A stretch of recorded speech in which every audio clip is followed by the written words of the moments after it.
Novel حشرات الارض مصنف مظہر کلیم M اے episode 4 سر شیش Mahal colony کے کمرشل زون میں ایک کلب ہے لارڈز کلب، جہاں اس کالونی کے نواب اور جاگیردار اکثر اٹھتے بیٹھتے رہتے ہیں۔ اس کا مالک کافی بوڑھا آدمی ہے اور اس کلب کو بنائے ہوئے اور اسے اس کالونی میں رہتے ہوئے 36 سال گزر چکے ہیں۔ وہ کالونی کے ایک ایک فرد سے ذاتی طور پر واقف ہے۔ میں نے پہلے اس سے رابطہ قائم کیا۔ اس نے مجھے بتایا کہ 6 ماہ پہلے نواب اختیار الدین نے اپنی حویلی فروخت کی اور اب وہاں کوئی ڈاکٹر آرنلڈ صاحب رہتے ہیں، لیکن یہ ڈاکٹر آرنلڈ اس کے کلب کبھی نہیں آئے، جبکہ نواب اختیار الدین صاحب اس کے کلب کے مستقل ممبر تھے اور اب وہ کسی اور جگہ سیٹل ہو گئے ہیں، لیکن اب بھی کبھی کبھی آ جاتے ہیں۔ نواب اختیار الدین صاحب نے ہی اس کو بتایا تھا کہ گریٹ لینڈ کے سفارت خانے نے اس حویلی کی اتنی زیادہ قیمت لگائی تھی کہ اس رقم میں وہ آدھی کالونی خرید سکتے ہیں، اس لیے انہوں نے فروخت کر دی اور یہ سودا نیشنل اسٹیٹ ایجنٹس کے ذریعے ہوا تھا، جو دارالحکومت کے سب سے بڑے اسٹیٹ ایجنٹ ہیں۔ چوتھا میں وہاں سے اسٹیٹ ایجنٹ کے پاس گیا، وہاں سے ریکارڈ کنفرم کر کے میں آپ کو کال کر رہا ہوں۔ لارڈ کلب کے مالک نے بھی مجھے بتایا کہ اس کے علاوہ اور کوئی کوٹھی نہ خالی ہوئی نہ فروخت ہوئی، کیونکہ جہاں مالک خود رہتے ہیں۔ ٹائیگر نے پوری تفصیل بتاتے ہوئے کہا، ٹھیک ہے، تم وہی کلب کے سامنے پہنچو، میں آ رہا ہوں۔ اوور اینڈ آل عمران نے کہا اور ٹرانسمیٹر آف کر کے وہ اٹھ کھڑا ہوا۔ میں عمران میں سے کسی کو وہاں بھیجوں؟ بلیک زیرو نے کہا، نہیں، ابھی تو ہم جائزہ لیں گے، اس کے بعد میں خود کال کروں گا، عمران نے کہا اور تیزی سے مڑ کر بیرونی دروازے کی طرف بڑھ گیا۔ سپہر کا وقت تھا۔ طاقتور انجن والی جیپ خاصی تیز رفتاری سے نارتھ زون کی طرف بڑھی جا رہی تھی۔ ڈرائیونگ سیٹ پر پیٹر تھا، جبکہ اس کے ساتھ والی سیٹ پر ڈاکٹر آرنلڈ بیٹھا ہوا تھا۔ اس کی گود میں کسی عجیب سی دھات کا بنا ہوا ایک بڑا سا باکس رکھا ہوا تھا۔ ڈاکٹر آرنلڈ کے چہرے پر گہری سنجیدگی طاری تھی۔ تمہارے چیف نے دن کے وقت ہمیں بھیج کر بڑا رسک لیا ہے، یہ کام رات کو زیادہ آسانی سے ہو سکتا تھا، ڈاکٹر آرنلڈ نے پیٹر سے مخاطب ہو کر کہا۔ چیف نے پورے نارتھ زون کے گرد مکمل چیکنگ کر لیا، کوئی نگرانی وغیرہ نہیں ہو رہی، فضائی نگرانی نہ ہونے کے متعلق آپ نے رپورٹ دے دی۔ چیف نے سوچا کہ یہ ہو سکتا ہے کہ رات کو وہاں نگرانی کی جائے، کیونکہ عام نفسیات یہی ہوتی ہے کہ ایسے کام رات کو ہی کیے جاتے ہیں، پیٹر نے جواب دیتے ہوئے کہا، اور ڈاکٹر آرنلڈ نے اس بات میں سر ہلا دیا۔ ویری گڈ، تمہارا چیف تو واقعی ذہین آدمی ہے، ڈاکٹر آرنلڈ نے تحسین آمیز لہجے میں کہا۔ چیف کی یہی تو خصوصیت ہے کہ آج تک اس کو کبھی کسی بڑے سے بڑے اور پیچیدہ سے پیچیدہ مشن میں معمولی سی ناکامی کا منہ بھی نہیں دیکھنا پڑا، پیٹر نے مسکراتے ہوئے جواب دیا۔ تم نے اپنا نام پیٹر بتایا تھا نا؟ ڈاکٹر آرنلڈ نے کہا۔ جی ہاں، میرا نام پیٹر ہے، پیٹر نے جواب دیتے ہوئے کہا۔ مسٹر پیٹر، تم اور تمہارا چیف گریٹ لینڈ کی کس ایجنسی سے متعلق ہیں؟ ڈاکٹر آرنلڈ نے کہا، جناب، ہمارا تعلق گریٹ لینڈ کی ایک انتہائی خصوصی ایجنسی ایس بی سے ہے۔ ایس بی خاص طور پر انتہائی پیچیدہ سائنسی مشنز پر کام کرتی ہے اور اس میں سائنس کے تقریباً ہر شعبے کے نامور افراد شامل ہیں۔ ہم ایس بی کے فیلڈ شعبے کے لوگ ہیں۔ چیف فیلڈ انچارج ہے، مشن کو ایس بی کی سائنسی کو نسل ترتیب دیتی ہے اور اس پر عمل ہم کرتے ہیں۔ اب یہی مشن لیجیے، اس پر گزشتہ 2 سالوں سے سائنسی کونسل کام کر رہی ہے۔ 2 سالوں کی تفصیلی ریسرچ اور غور و فکر کے بعد یہ مشن، جس کا کوڈ نام سپر بلاسٹ رکھا گیا ہے، فائنل ہوا اور اس کے بعد چیف نے اس پر کام شروع کیا اور اب نتیجہ آپ کے سامنے ہے، پیٹر نے تفصیل سے جواب دیتے ہوئے کہا۔ میں بھی تو گریٹ لینڈ کے بڑے نامور سائنسدانوں میں سے ایک ہوں، مجھے تو اس سائنسی کونسل میں شامل نہیں کیا گیا۔ اس کی وجہ؟ ڈاکٹر آرنلڈ نے کہا۔ ڈاکٹر آرنلڈ، آپ صرف سائنسدان ہیں، جبکہ سائنسی کونسل میں وہ سائنسدان شامل ہیں جن کا ذہنی رجحان فطری طور پر تخریب کاری کی طرف مائل ہوتا ہے، کیونکہ ایس بی کا کام سائنسی لیبارٹریاں بنانا نہیں بلکہ انہیں تباہ کرنا ہے۔ اب یہی سپر ایکٹیو لیبارٹری کو ہی لے لیجیے۔ گریٹ لینڈ کی ایک ایجنٹ نے اس کے متعلق حکومت کو مطلع کیا، اسے اتفاقاً اس کا پتہ شوگران کے ایک عام سائنسدان سے لگا تھا۔ حکومت گریٹ لینڈ نہیں چاہتی کہ سپر ایکٹیو لیبارٹری اس طرح کامیاب ہو جائے کہ پاکستان بھی سائنسی طور پر ایک سپر پاور بن جائے۔ اس کے علاوہ اور بھی حکومتی مقاصد ہوں گے۔ بہرحال حکومت نے اس اطلاع کے ملنے پر اپنے مخصوص ایجنٹوں کو اس کی تفصیلات حاصل کرنے کا کام سونپا اور پھر طویل عرصے تک ورک کرنے کے بعد ان مخصوص ایجنٹوں نے سپر ایکٹیو لیبارٹری کے مکمل حفاظتی انتظامات کی تفصیلات حاصل کی۔ پاکستان کے سائنسدانوں نے واقعی ہر لحاظ سے اس لیبارٹری کو ناقابل تسخیر بنا دیا تھا اور جب اس کے حفاظتی اقدامات کی تفصیلات سامنے آئی تو حکومت یکسر مایوس ہو گئی کہ اس لیبارٹری کو کسی صورت بھی تباہ نہیں کیا جا سکتا۔ چنانچہ یہ کام ایس بی کی سائنسی کونسل کے سپرد کر دیا گیا، جہاں تقریباً 1 سال تک اس کے خاتمے کے لیے غور و فکر اور ریسرچ ہوتی رہی، لیکن کوئی حل سامنے نہ آ سکا تھا۔ سب سے بڑا مسئلہ اس کارسانک طے کا تھا، جسے کسی صورت بھی تباہ نہیں کیا جا سکتا تھا، نہ ہی اس میں سراغ کیا جا سکتا تھا، لیکن پھر پیچیدہ سا حل سامنے آ ہی گیا۔ یہ کسی ڈاکٹر ہاروے کا حشرات الارض کے بارے میں ایک مقالہ تھا جس میں ایک خاص قسم کے کیڑے آرکوپک کی یہ خاصیت پہلی بار سامنے آئی تھی کہ وہ آرسینک کو کھا جاتا ہے۔ اس آئیڈیا کو سامنے رکھ کر کام کیا گیا تو آخرکار اس لیبارٹری کو تباہ کرنے کا حتمی حل سامنے آ گیا۔ ڈاکٹر ہاروے ڈاکٹر جان ہیملے کا کلمی نام ثابت ہوا۔ پھر یہ مشن فائنل کر کے چیف کے سپورٹ کیا گیا اور چیف نے اس پر کام شروع کر دیا۔ ادھر چونکہ آرسینک کے بعد کے حفاظتی اقدامات کو ختم کرنے کا فارمولہ آپ نے ایجاد کیا ہوا تھا، اس لیے حکومت نے آپ کو بھی اس مشن میں شامل کیا اور اب یہ مشن آگے بڑھ رہا ہے۔ پیٹر نے پوری تفصیل بتاتے ہوئے کہا، ہاں تم درست کہہ رہے ہو۔ جب مجھے ان کیڑوں کے ایکشن اور اس کے ذریعے ہونے والے مشنز کی تفصیلات بتائی گئی تو میں واقعی حیران رہ گیا۔ میں سوچ بھی نہ سکتا تھا کہ آخر سے کیڑوں کو استعمال کر کے اس قدر بڑا اور اہم مشن بھی مکمل کیا جا سکتا ہے۔ واقعی سائنس کونسل والوں کے ذہن قابل داد ہیں۔ تم اس قدر تفصیلات سے واقف ہو؟ کیا تم خود چیف ہو؟ ڈاکٹر آرنلڈ نے کہا اور پیٹر بے اختیار ہنس پڑا۔ جی نہیں، میں اسسٹنٹ چیف ہوں۔ چیف احکامات جاری کرتا ہے اور ذہن استعمال کرتا ہے، وہ خود فیلڈ میں کام نہیں کرتا۔ فیلڈ میں کام میرا مخصوص گروپ کرتا ہے۔ چونکہ میں اسسٹنٹ ہوں اس لیے مجھے تمام باقیات کا اچھی طرح علم رہتا ہے، پیٹر نے جواب دیا۔ لیکن پیٹر، میں حیران ہوں کہ اس قدر خفیہ پیچیدہ مشن کا یہاں کی کسی ایجنسی کو آخر کیسے پتہ لگ گیا، حالانکہ میں گزشتہ 6 ماہ سے یہاں کام کر رہا ہوں۔ اس قدر پیچیدہ مشینری یہاں منگوائی گئی، اسے نصب کیا گیا، کام شروع ہوا، کسی کو کانوں کان پتہ ہی نہ چلا، لیکن اب اچانک کسی کو پتہ چل گیا اور مشن کے راستے میں رکاوٹیں ڈالی گئی ہیں۔ آخر یہ کیسے ہوا؟ ڈاکٹر آرنلڈ نے کہا، میں نے اس بارے میں انکوائری کی ہے۔ صرف اتنا معلوم ہوا ہے کہ ڈاکٹر جان ہیملے سے کسی ریاست ٹھمپ کا پرنس ملا ہے اور اس نے آرکوپک کے بارے میں ڈاکٹر جان ہیملے سے گفتگو کی ہے اور اس قسم کے سوالات پوچھے ہیں جس سے یہ شک گزرتا ہے کہ وہ پرنس ہی اس سارے چکر کے پیچھے ہے۔ ہم فی الحال اس معاملے کو وسعت نہیں دینا چاہتے تاکہ ہم میں سے کوئی ان کی نظروں میں نہ آ جائے، لیکن مشن مکمل ہونے کے بعد ہم اس پر کام کریں گے، پیٹر نے جواب دیتے ہوئے کہا۔ مشن تو سمجھو اب مکمل ہو گیا، بس میرا ان آرکوپک ہولز تک سے سلامت پہنچ جانا شرط ہے، ڈاکٹر آرنلڈ نے کہا اور پیٹر نے سر ہلا دیا۔ اب جیپ نارتھ زون کے ویران اور بنجر علاقے میں دوڑ رہی تھی۔ ڈاکٹر آرنلڈ ادھر ایسے دیکھ رہے تھے جیسے اسے خطرہ ہو کہ ابھی کسی جھاڑی کے پیچھے سے نکل کر کوئی انہیں روک لے گا، لیکن جیپ مسلسل دوڑتی رہی اور دور تک کوئی انسان نظر نہ آیا۔ کتنی دور رہ گیا ہے وہ اسپاٹ؟ ڈاکٹر آرنلڈ نے پوچھا۔ بس 5-6 کلومیٹر ہوگا، فکر نہ کرے، کچھ نہیں ہوگا، ہم صحیح سلامت پہنچ ہی جائیں گے اور کام کر کے واپس بھی آ جائیں گے۔ ویسے آپ کو یہ بھی بتا دوں کہ یہ مخصوص جیپ ہے، اس میں ایسے خفیہ آلات فٹ ہیں کہ پوری فوج کو پلک جھپکنے میں اڑایا جا سکتا ہے اور میں ایسے کاموں میں مہارت کا درجہ رکھتا ہوں، پیٹر نے مطمئن لہجے میں کہا۔ تو ڈاکٹر آرنلڈ کے خاص سے گھبرائے ہوئے چہرے پر قدرے اطمینان کے تاثرات نمایاں ہو گئے۔ ڈاکٹر آرنلڈ، جب آپ ان آرکوپک ہولز میں اپنے آلات ڈال دیں گے تو پھر مشن مکمل کرنے میں آپ کو کتنا وقت لگے گا؟ چند لمحوں بعد پیٹر نے پوچھا۔ واپس اپنی لیبارٹری میں پہنچ کر سارا کام 2 گھنٹوں میں مکمل ہو جائے گا، ڈاکٹر آرنلڈ نے جواب دیا اور پیٹر کے چہرے پر مسرت کے آثار نمودار ہو گئے۔ ویری گڈ ڈاکٹر، اس کا مطلب ہے کہ ہم آج شام تک مشن سے فارغ ہو جائیں گے، اس کے بعد میں اس پرنس اور اس کے ساتھیوں کے خلاف کام شروع کروں گا تاکہ ایس بی کے مشن میں رکاوٹیں ڈالنے کا انہیں سبق تو مل سکے، پیٹر نے کہا اور ڈاکٹر آرنلڈ نے سر ہلا دیا۔ جیپ پچکولے کھاتی ہوئی آگے بڑھتی رہی اور تھوڑی دیر بعد وہ درختوں کے ایک چھوٹے سے جھنڈ کے اندر جا کر رک گئی۔ اوہ ہو، اسپاٹ آ گیا! ڈاکٹر آرنلڈ نے اس طرح چونک کر پوچھا جیسے اسے یقین نہ ہو کہ وہ صحیح سلامت اپنے آلات کے ساتھ واقعی اصل اسپاٹ پر پہنچ چکا ہے۔ یس ڈاکٹر، آئیے، پیٹر نے مسکراتے ہوئے کہا اور پھر اچھل کر وہ جیپ سے نیچے اتر آیا۔ ڈاکٹر آرنلڈ بھی سر ہلاتا ہوا نیچے اترا۔ اس نے عجیب سی دھات کا بنا ہوا وہ باکس بڑے محتاط انداز میں اٹھایا ہوا تھا۔ یہ مجھے دے دیجیے، پیٹر نے کہا۔ نہیں، یہ انتہائی حساس ہے، اس لیے تو میں خود ساتھ آیا ہوں، ڈاکٹر آرنلڈ نے کہا اور پیٹر صرف کندھے اٹھا کر رہ گیا۔ جھنڈ سے نکل کر پیٹر ڈاکٹر آرنلڈ کے ساتھ لے کر جھنڈ سے ذرا فاصلے پر ایک بڑی سی جھاڑی کے قریب پہنچ گیا۔ یہ آرکوپک ہولز ہیں ڈاکٹر، پیٹر نے زمین پر موجود ساتھ 2 سینٹی میٹر قطر کے 8 سوراخوں کی طرف اشارہ کرتے ہوئے کہا۔ تم ادھر ادھر چیک کرو، کوئی آ نہ رہا ہو، ڈاکٹر آرنلڈ نے تیز لہجے میں کہا۔ کامیابی کے قریب پہنچ کر اس کے چہرے پر ہلکی سی گھبراہٹ کے آثار نمودار ہو گئے تھے۔ آپ اطمینان سے کام کریں ڈاکٹر، کوئی آ نہیں آئے گا، پیٹر نے کہا اور ڈاکٹر آرنلڈ نے بڑی احتیاط سے باکس زمین پر رکھا اور پھر جیب سے ایک سنہرے رنگ کی پتی نکال کر اس نے اس پتی کو ایک سائڈ کو انگلی سے زور سے رگڑنا شروع کر دیا۔ وہ پتی کو اس طرح رگڑ رہا تھا جیسے چاقو تیز کرنے کے لیے اسے رگڑا جاتا ہے۔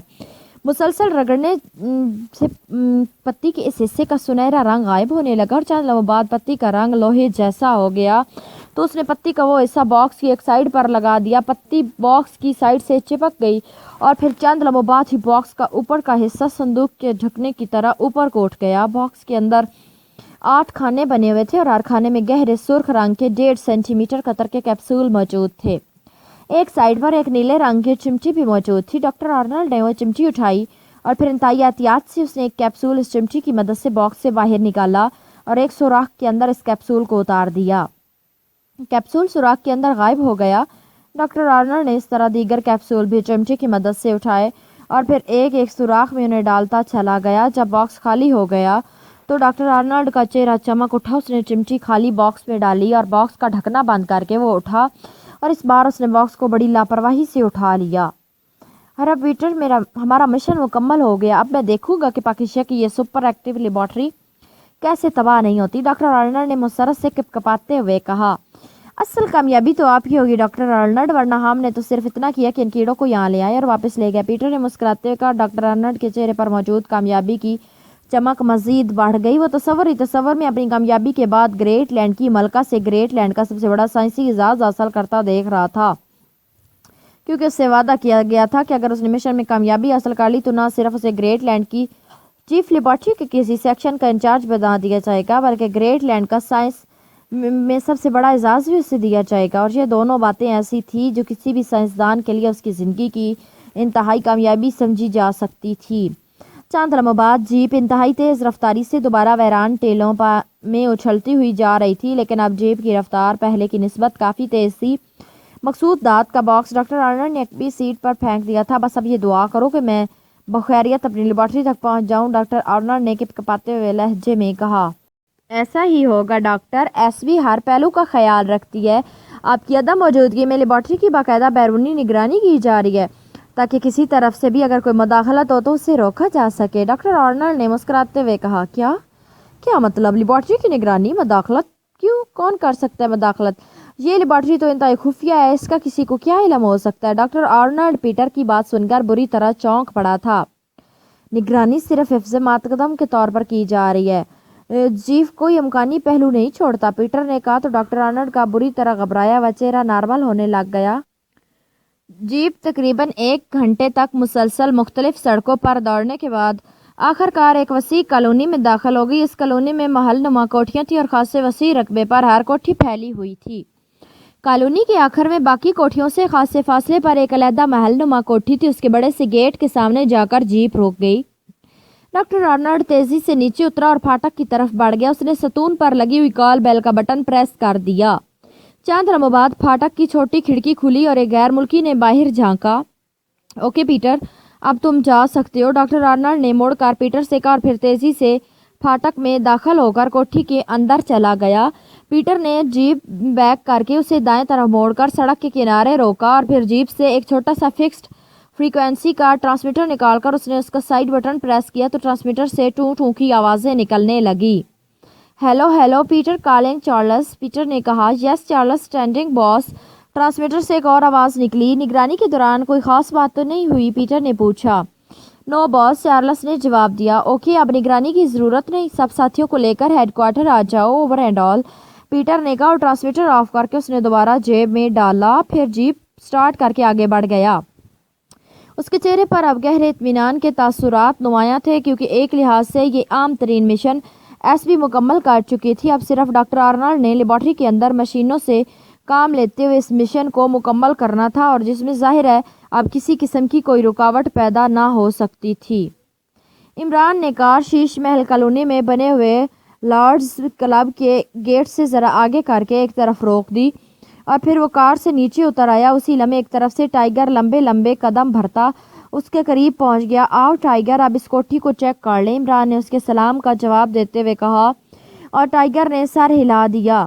کوٹھی نمبر 41 کالونی کے سب سے آخر میں ایک طرف الگ تھلگ بنی ہوئی تھی اور کوٹھی کیا پورا محل تھا۔ عمران پہلے تو اس کے سامنے سے گزرتا آگے بڑھ گیا۔ اس کی تیز نظریں اس بات کا جائزہ لے رہی تھی کہ کہیں اس کوٹھی کی نگرانی تو نہیں ہو رہی، لیکن جب مطمئن ہو گیا کہ کوٹھی کی نگرانی نہیں ہو رہی تو وہ ٹائیگر سمیت اس کے عقب میں پہنچ گیا۔